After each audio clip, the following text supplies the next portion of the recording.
Hozirgi kunda zamonaviy imoratlar qanaqa bo'lishi kerak? Men shu sohani ichida yurganligim uchun va mutaxassis sifatida men o'zimga qanaqa imorat qurgan bo'lardim.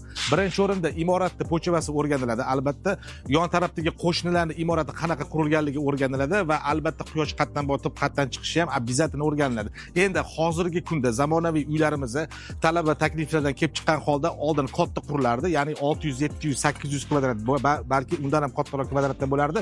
Endi hozirgi kunda yer narxi qimmatligi sababli va kommunal to'lovlarning narxi ham oshganligi sababli hamma imoratlarni ixchamlashtirgan holatda hamma qulayliklarni xonadonning ichiga tiqib shunaqa holatda qurgan bo'lardim agar men albatta o'zimga imorat quradigan bo'lsam. Birinchidan imoratimni podvollik qilardim. Birinchi, ikkinchi qavatini ko'tarib bo'lgandan keyin tom qismini albatta open space holatiga olib kelgan holatda qurgan bo'lardim mansardasini. Endi qishda sovuq, yozda issig'i oldini olish uchun men imoratimni albatta tashqi va ichki tarafini izolyatsiya qilardim. Bu menga har qancha qimmatga tushishidan qat'iy nazar ertaga oqlashini men albatta bilaman. Siz imoratingizni qanaqa qurgan bo'lardingiz? Izohlarda o'z fikringizni qoldiringlar. Salomat bo'linglar.